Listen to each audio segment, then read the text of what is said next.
meu nome é Vancleides, sou professora de língua portuguesa e essa é a nossa primeira aula. Nós vamos começar a nossa aula com o gênero textual artigo de opinião. Vamos ver que esse texto ele é muito comum em jornais ou revistas e o receptor da mensagem é as pessoas que gostam de ler esse tipo de texto. Vamos ver também que a linguagem ela é predominantemente formal, ou seja, nós vamos utilizar a norma culta da língua portuguesa. Vamos ver que precisamos convencer as pessoas através dos nossos argumentos. Por isso, nós vamos ver os dois lados ou mais da moeda.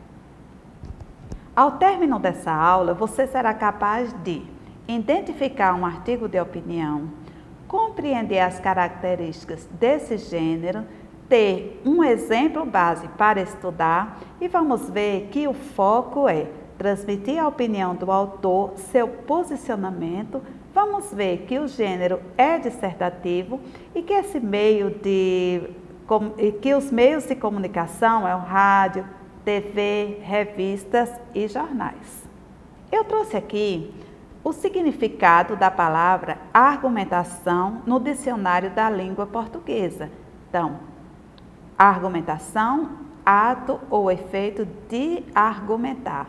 Vamos ver que é um conjunto de ideias, de fatos, que constitui os argumentos que leva ao convencimento ou conclusão de algo ou alguém.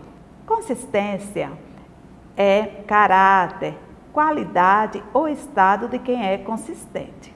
Característica de um ponto de vista de homogeneidade, coerência, firmeza, compacidade, resistência, densidade dos seus elementos constituintes. Exemplo, a massa do pão. Vamos ver também que no sentido figurado, que é caráter ou efeito de quem tem coerência, credibilidade, estabilidade, firmeza do ponto de vista, persistência. Tudo isso vocês vão encontrar no dicionário, da língua portuguesa. Esse é o sentido denotativo das palavras. Como já falamos que esse nosso gênero ele é dissertativo, nós vamos ver 4 atitudes. Primeiro, comparação. Por meio da comparação, é possível ver semelhanças, diferença entre duas ou mais entidades, objetos, assuntos. Análise. Quando identificadas as partes que compõem o todo, a análise desse todo e das partes que o compõem devem ser feitas. Classificação. Depois de ser verificado que existem características, semelhanças entre entidade, objeto e assunto, é possível classificá-las. Definição.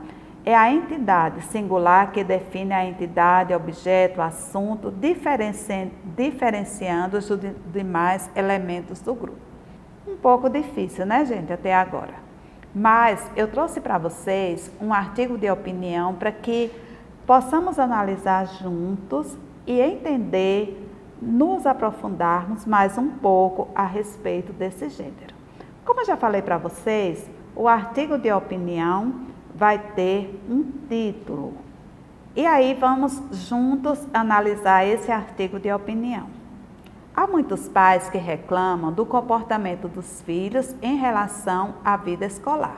Em geral, porque eles não se esforçam, acham muito chato aprender e dizem que não gostam de estudar. Também porque resistem até o fim para sentar em casa e realizar a tarefa ou rever a matéria. E porque não conseguem prestar atenção.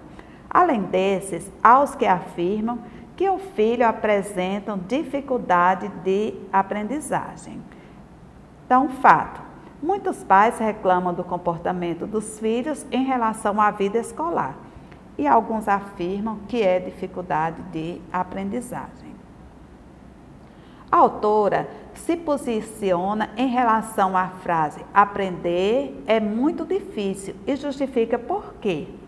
Em relação a essa última questão, é preciso considerar que essa frase é vazia, sem sentido. Aprender algo novo é sempre difícil, por mais que a pessoa queira ou goste.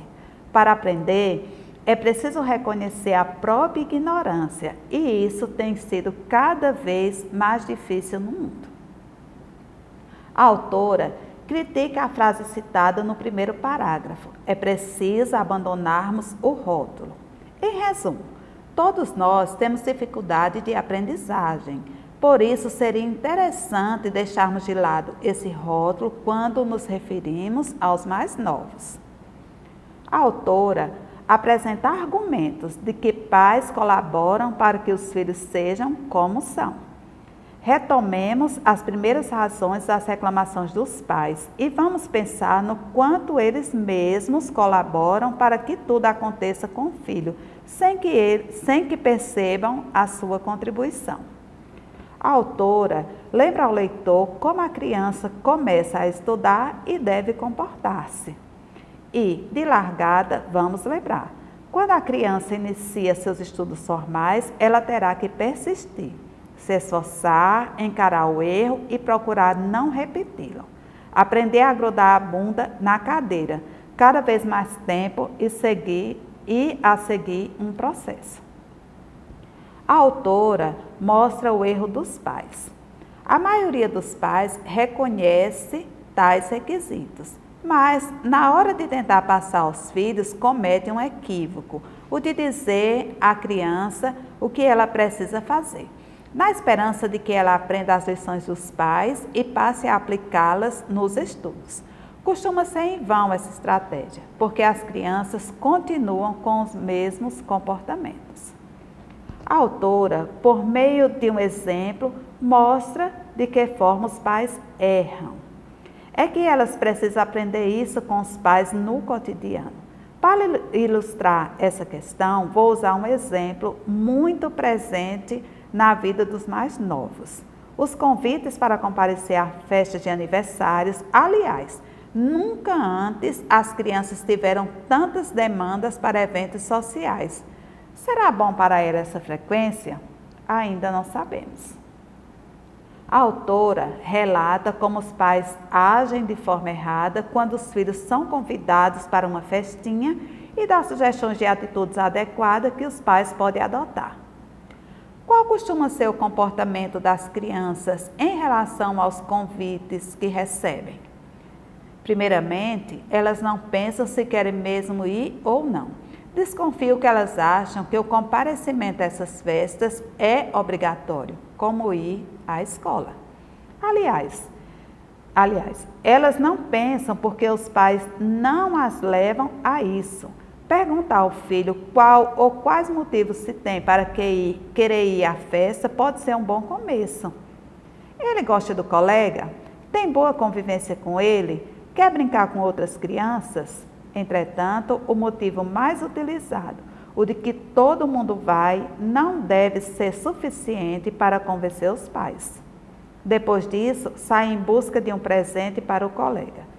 Pensar na idade dele, no que ele gosta, de suas características, usar uma faixa de preço para escolher, ir com os pais até a loja e, por que não, contribuir com parte de sua mesada, são questões que também ajudam a criança a vivenciar um processo do começo ao fim dele. E a uma festa exige preparação, não é apenas se divertir, não é verdade? Então, agora a autora justifica por que as crianças tanto reclamam da escola.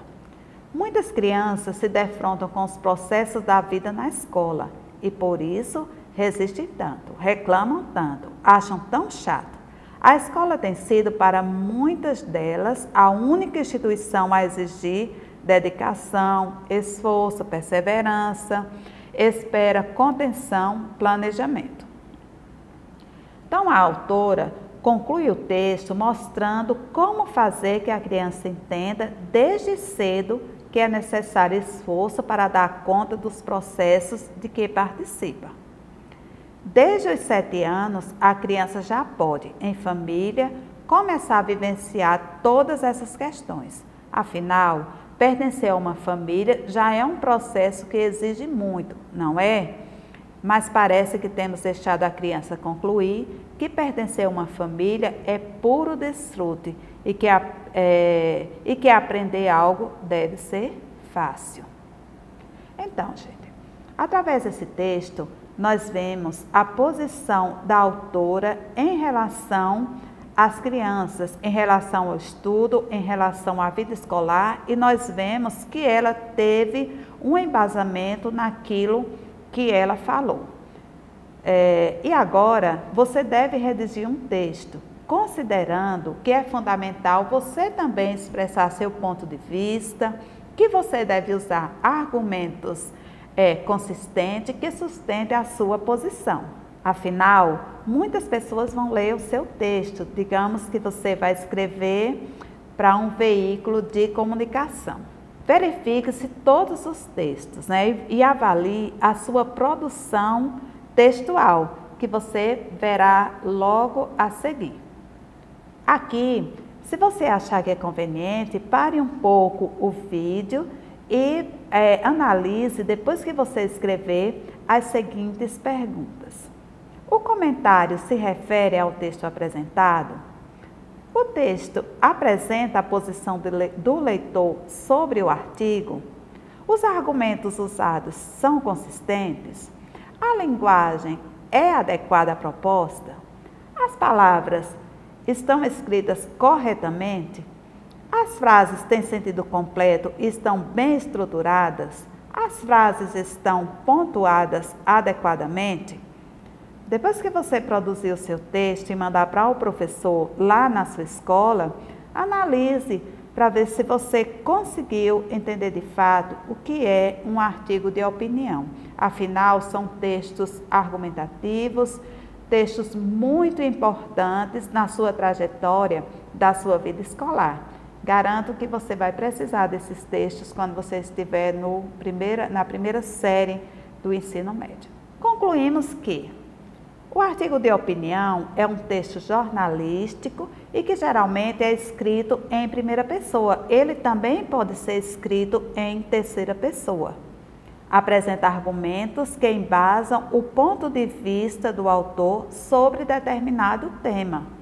Tem sua função persuasiva, afinal, é o seu texto que vai convencer os leitores. Lembre sempre disso.